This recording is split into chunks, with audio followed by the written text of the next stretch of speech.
परमात्मा से नहीं डरना, मत डरो, पर अपने कर्मों से जरूर डरो।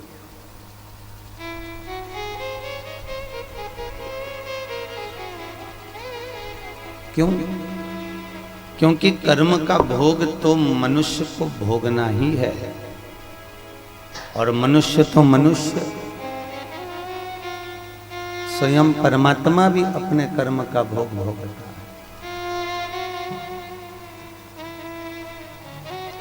अच्छी करनी करो रे भैया, कर्म न करियो काला रे, लाख आंख से देख रहा है तुझे देखने वाला।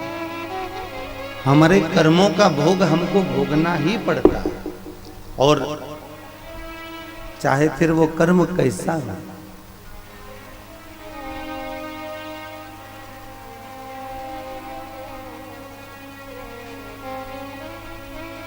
जब हम कुछ अच्छा करने जाते हैं तो कितनी डोंडी पीटते हैं, हमने ये कर दिया, हमने ये कर दिया, हमने ये कर दिया, हमने बहुत बड़ा कार्य करा, हमने बहुत बड़ा पुण्य करा, हमने बहुत बड़ा दान करा, हमने आज गए थे तो हम तुला दान कर आए, 50 लोगों को बोल दिया।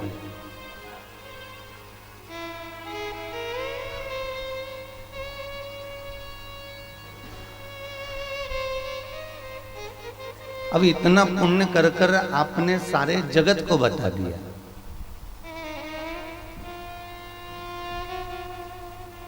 और जो पाप करा उसको छुपा लिया। वो पाप भी तो बताया जाए कि हमने पाप कितना करा है, हमने पाप कर्म कितना करा है।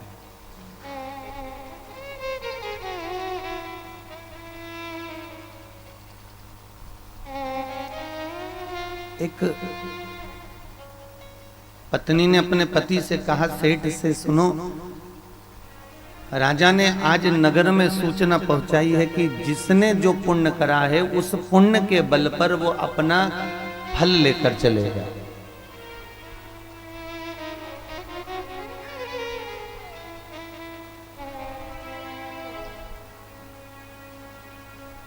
जो पुण्य वो करा है उस पुण्य का जितना लाभ होता है, उस पुण्य के बराबर का जो धन है, उस पुण्य के बराबर की जो संपदा है, उस पुण्य के बराबर की जो दौलत है, उस पुण्य के बराबर का जो धन है, उसको प्रदान किया जाएगा। बस अपने पुण्य को बताना है कि आपने पुण्य क्या करा है, आपने सत्कर्म क्या करा है।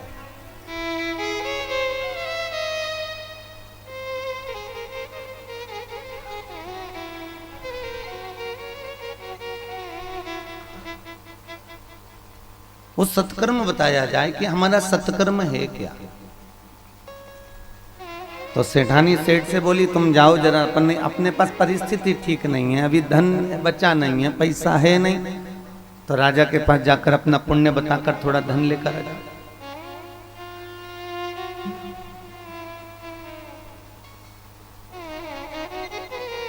ठीक है, राजा ने, सेठ जी ने कहा, चल तू मेरे को थोड़ा भोजन बना कर दे दे, मैं चले जाता हूँ, भोजन बनाओ। अब बनाया, भोजन तैयार करा, 4-5-6 रोटी बनाकर, सब्जी आदि, अचार, वो भी जो भी सामग्री होगी वो दिया उसको।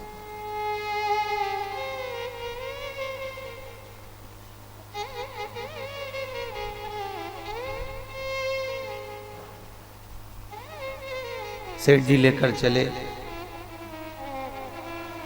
एक कुएं का जल देखकर सेठ जी को लगा कि अब यहाँ पर अपने को भोजन कर लेना चाहिए, यहाँ थोड़ा शुद्धता है और अच्छा है।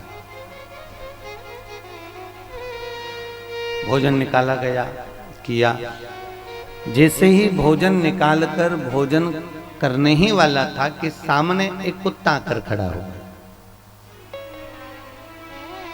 सेठ जी की ओर देखने लगा तो सेठ जी ने अपनी रोटी में से एक रोटी निकालकर उस कुत्ते को भी दे दी। थोड़ी देर बाद उस कुत्ता के बच्चे लोग आ गए, तो सेठ जी के सामने दुम हिलाने लगे, तो सेठ जी ने एक रोटी और कुत्ता के बच्चों को भी दे दी। फिर थोड़ी देर बाद वो कुत्ता फिर आकर खड़ा हो गया।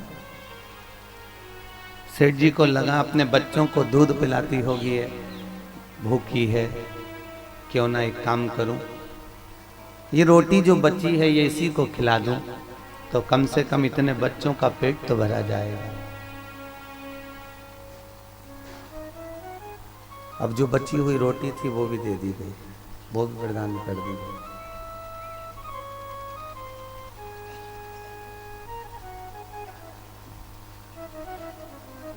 वो रोटी भी दे दी उसको।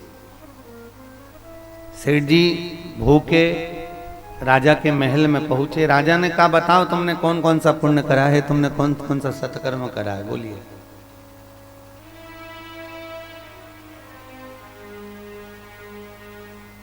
राजा ने सुना, सेठ जी ने अपना पुण्य बता दिया। मैंने इतने कुएं खुदवाए, मैंने इतनी बावड़ी खुदवाई, मैंने इतना दान करा, मैंने इतना पुण्य करा, मैंने इतना सत्कर्म करा, मैंने ये पुण्य मैंने करा। इतना सारा पुण्य की लिस्ट खोल कर बता दी। और पुण्य की लिस्ट जब खोली गई, उस लिस्ट को जब बताया गया, तब उस समय पर फिर राजा ने कहा इस पुण्य के बल पर हम आपको कुछ नहीं दे सकते, आप वापिस लौट जाइए।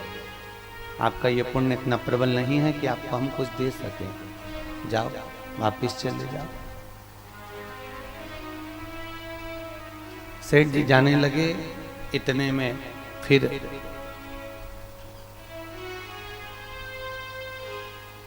राजा ने सेठ जी को रोका, रुको जरा, एक पुण्य तुम रास्ते में आते समय भी कर कर आए, वो तो तुमने बताया ही नहीं है।